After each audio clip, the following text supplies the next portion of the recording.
Hello everyone, good morning, જય શ્રી કૃષ્ણ. કેમ છો બધા? અને તમને મારા વ્લોગ કેવા લાગે છે બધા કમેન્ટ કરજો કે હું કેવા વિડીયો બનાવું છું.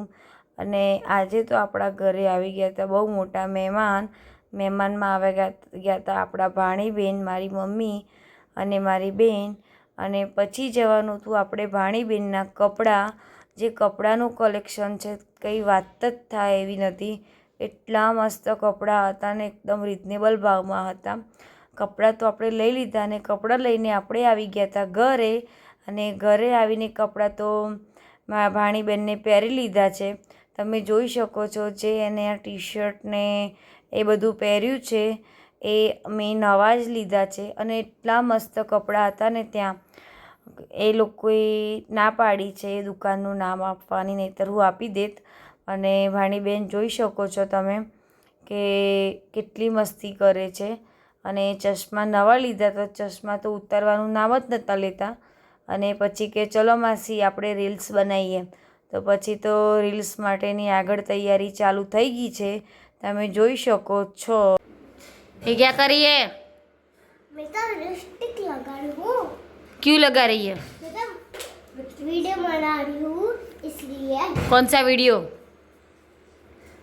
है छोटे काटते छोटे तुम्हारे को एवन। આ શું કરે ધારવી તું? वो तो मैं क्या करूँ छू? કેમ? ક્યાં જવાનું તારે? वीडियो में।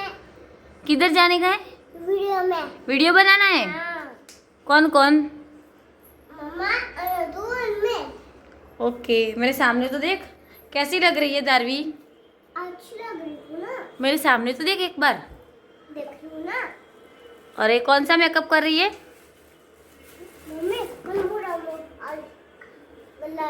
પછી તો અમે જતા રહ્યા એક રિલેટિવના ઘરે. અને ત્યાં આગળ મારી બેન મારા પગ દબાવતી હતી. અને પગ દબાવતા બધું બોલતી હતી કે મારી જોડે પગ દબાવાય. અને પછી તો બધા બેઠા બધા વાતો કરતા હતા અને એકબીજાની ખબર પૂછતા હતા. અને તમે જોઈ શકો છો કે બધા હસી ખુશીને બધા વાતો કરે છે. આ છે મારા મામા, મામી અને મારી મમ્મી. પાછા ભાણીબેન આવી ગયા. અને જે રાત્રે જે ક્રશ હતું એ તમે જોઈ શકો છો. આ ક્રિકેટનું ક્રશ હતું.